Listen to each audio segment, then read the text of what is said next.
everyone! Welcome back to The Swarm. We hope you enjoyed last week's episode learning about our favorite superorganism, the honeybee.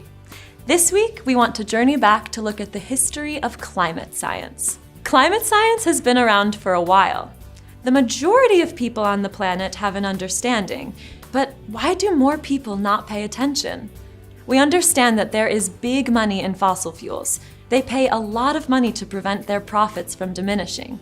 But the science is real. A quick study of the data available can prove it. Why is it that most people are willing to jump on a plane without understanding fluid dynamics in order to get to their vacation, but they are skeptical of the science of climate change? By the late 18th century, scientists began to find evidence of cyclic changes in the climate over long periods of time. In 1824, Joseph Fourier recognized that our atmosphere kept the planet warmer than it otherwise would be in a vacuum. By 1856, Eunice Newton-Foote examined the warming effect of the sun and how this increased with the presence of carbon dioxide. Her paper described the first recorded experiment proving the greenhouse gas experiment. By 1859, John Tyndall conducted his own experiments with the same results. He linked hydrocarbons, such as methane and carbon dioxide, with the absorption of infrared radiation and found them to strongly block the radiation. During the 1890s, Samuel Pierpont Langley attempted to measure the surface temperature of the moon and found weaker measurements when the moon was lower to the horizon, continuing to prove the work of the previous scholars in infrared radiation absorption. In 1899, Thomas Crowder Chamberlain wrote a book, an attempt to frame a working hypothesis of the cause of glacial periods on an atmospheric basis. That discussed the idea that changes in atmospheric carbon dioxide will result in changes to the climate. At the start of the 20th century, several scientists and engineers continued working on and finding measurements to support the greenhouse effect theories. However, most scientific opinion continued to dispute or ignore the theory. By the 1950s, there slowly began increasing concern for the potential of man-made climate change. Scientists studying CO2 absorption rates found that the ocean had limited ability to absorb.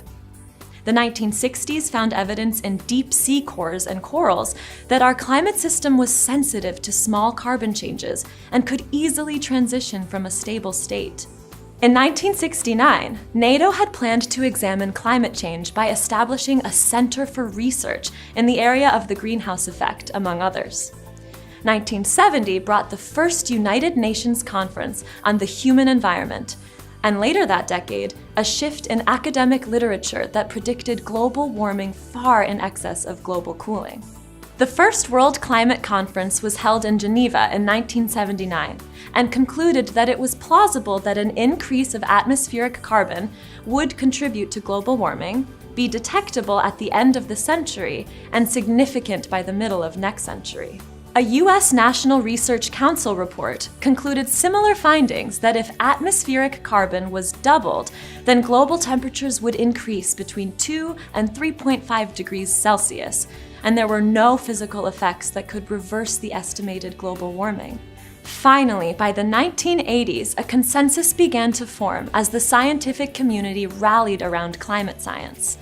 Chlorofluorocarbons, also known as CFCs, were found to not only deplete the ozone layer, but also, together with methane and other gases, significantly contribute to climate change.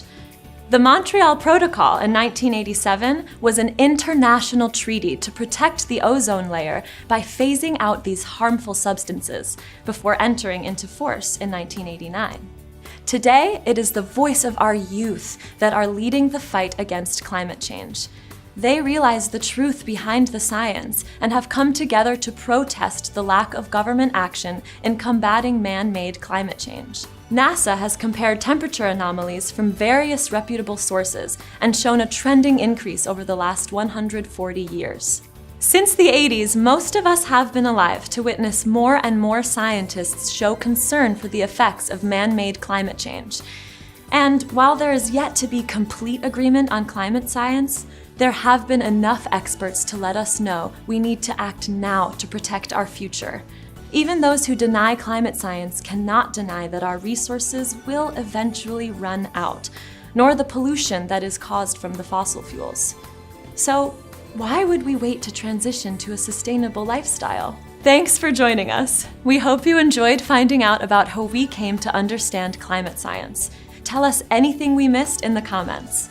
Don't forget to subscribe to our channel and join the swarm. See you next time.